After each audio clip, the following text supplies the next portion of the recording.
দেশের ফুটবলের জন্য ভালো হতো বলে মন্তব্য করেছেন স্বয়ং আরও 2-3 জন হামজা থাকলে দেশের ফুটবলের জন্য ভালো হতো বলে মন্তব্য করেছেন স্বয়ং জাতীয় ফুটবল দলের অধিনায়ক জামাল ভুঁইয়া। জাতীয় দলের ফুটবলারদের সাথে মাঠের খেলায় মানিয়ে নিতে খুব একটা সমস্যা হবে না বলেও জানান তিনি।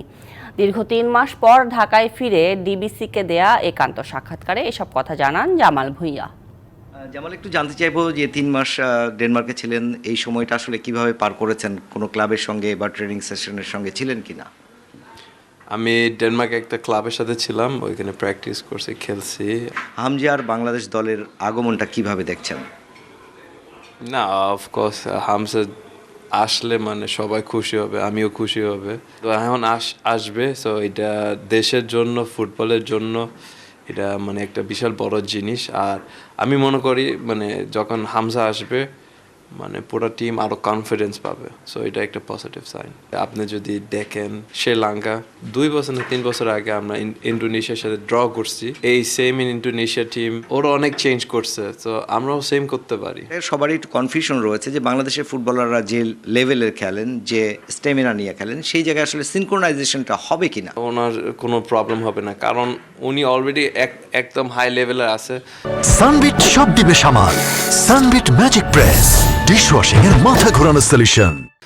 সো বাংলাদেশের প্লেয়ার যারা আছে ওর সাথে অ্যাডপ্ট করবে। অফকোর্স উনি একটু বলবে মানে এটা করতে হবে, এটা করতে হবে, এটা অ্যাডজাস্ট করতে হবে। আর আমি মনে করব মানে হামসার মতন প্লেয়ার প্রবলেম ফেস করবে না। সম্প্রতি আপনার জীবনীটাকে বাংলাদেশের শিক্ষাক্রমের পাঠ্য বইয়ে অন্তর্ভুক্ত করা হয়েছে। তা আমি ওই সময় আমি জিজ্ঞেস করছি আমি কি করছি, তা ওই সময় আমি শুনছি, তা সবাই আমাকে বলছে খুব প্রাউড আমরা, মানে এটা একটা বিশাল বড় জিনিস।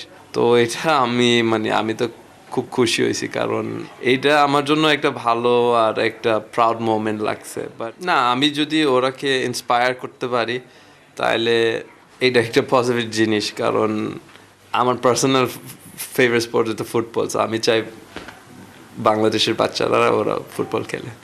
জামাল, আপনাকে ধন্যবাদ। জামালদের মতো যারা আইডল রয়েছে তাদেরকে অনুসরণ করে বাংলাদেশের শিশু কিশোররা বাংলাদেশের ফুটবলকে এগিয়ে নিয়ে যাক আরও অনেক দূর। মুশফিক।